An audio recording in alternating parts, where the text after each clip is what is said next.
Mais juste rappeler que c'était dans un premier temps pour revisiter l'histoire de la SNHLM, faire part des projets en cours, mais également dégager les perspectives pour les 5 prochaines années. De manière générale, nous pouvons dire que nous sommes très satisfaits du déroulement de ces JPO, puisque nos objectifs ont été globalement atteints. Le premier objectif, c'était de démontrer que l'État du Sénégal, à travers le président de la République, Macky Sall et son gouvernement, représenté lors du lancement par le ministre des Finances et du Budget, Moustapha Ba, qui a présidé, et notre ministre de tutelle, Abdoulaye Seydou Sow, qui nous ont toujours accompagnés. À travers leur discours, disais-je, on a pu noter l'engagement de l'État de continuer à non seulement accompagner la SNHLM, mais au-delà, nous avons pris les assurances que toutes les propositions qui ont été faites vont être étudiées et que certainement des réponses positives nous seront données. Il s'agit de la rémunération du service public que constitue la livraison de logements sociaux. Il s'agit d'un régime fiscal dérogatoire puisque nous sommes en matière sociale, mais également et surtout des transferts de l'État central vers la SNHLM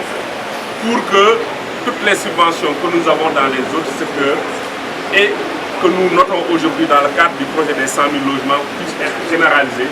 dans le cadre des productions de la SNHLM.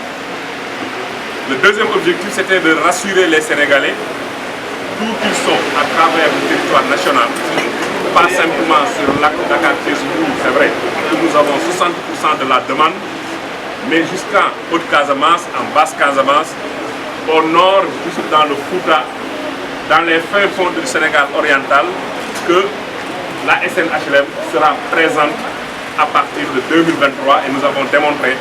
à travers les projets dont nous avons fait part que cette dynamique-là a déjà été démarrée et que pour 2023 nous serons au moins à Bakel et nous pensons également être à Kédougou dans le nord, Pokoro et plus tard naturellement à Matam et dans toutes les autres régions du pays. Et je pense que les visites et les échos que nous avons obtenus des uns et des autres démontrent à suffisance que les Sénégalais ont compris cela. Le troisième objectif, c'était pour atteindre tout ceci, nouer des partenariats avec, comme tous les jours, nous recevons des partenaires qui montrent leur intérêt pour la SNHLM, organiser des B2B. Et ça a été le cas aussi bien au Radisson Blu, le jour du lancement, que principalement hier et aujourd'hui encore, je vois des partenaires de la SNHLM qui sont là. Parce que le financement en question, qui est de 350 milliards, ne saurait être supporté par le budget de l'État, encore moins celui de la SNHLM, mais le tout corroboré par ce que veut l'État, à savoir l'industrialisation de la production, ne pourrait pas passer par des partenariats publics-privés, que ce soit par des nationaux ou bien des étrangers. Et les échos que nous avons eus à travers ces journées portes ouvertes montrent non seulement qu'il y a beaucoup de partenaires qui s'y intéressent, mais comme je l'ai dit en amont, l'État va nous accompagner parce que les partenaires, quand ils viennent, ils ont souvent le financement, ils ont souvent la technologie, mais très souvent, il leur faut être rassurés que leur produit, en tout cas, pourra acquérir. Étant donné que la SNHLM est une société nationale dont l'actionnariat est détenu à 100% par l'État du Sénégal,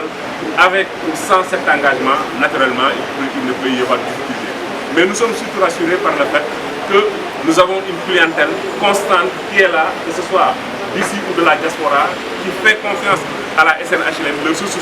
c'est d'avoir des produits et nous pensons qu'à partir de ce jour, nous allons accélérer la production de ces produits-là pour que nos clients puissent être satisfaits. Mais ce qui nous a beaucoup plu également, parce que quand on dit journée portes ouvertes, nous avons ouvert nos portes à tout un chacun. On savait également qu'il y avait des clients, comme le SG l'a rappelé tout à l'heure, qui étaient en contentieux soit avec la SNHLM ou bien avec des tiers. Ils sont sans droit sur des sites qui sont exploités par la SNHLM. Et hier, on a eu l'opportunité de les recevoir, de leur parler de les rassurer et de donner la bonne information. On a eu des commentaires de certains entre eux qui disent que si j'avais compris que c'était tel le problème, je n'allais même pas mettre les pieds ici. Pour dire qu'au total, c'était très utile qu'on s'ouvre à tout le monde, qu'on parle à tout le monde, mais également qu'on parle à la presse. Et c'est là où je voudrais terminer pour vous remercier de votre mobilisation.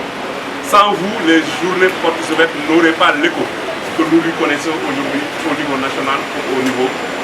international. C'est vous dire naturellement que la SNHLM est le partenaire de tout un chacun d'entre vous et que vous serez toujours les bienvenus pour nous accompagner dans ce que nous allons faire dans ces 5 années à venir avec notre PSB dénommé Visa 2026. Et nous espérons que vous-même, vous avez eu l'opportunité et l'occasion de vous inscrire dans nos différents programmes. Parce que notre objectif, ni notre cible, ce ne sont pas les Sénégalais nantis, mais c'est tous les Sénégalais, y compris certainement ceux qui sont nantis, mais ceux également qui ne peuvent pas acheter cash un terrain ou bien une villa, et tout le monde est véritablement considéré comme la bienvenue au niveau de la SNHLM. Voilà ce que je voulais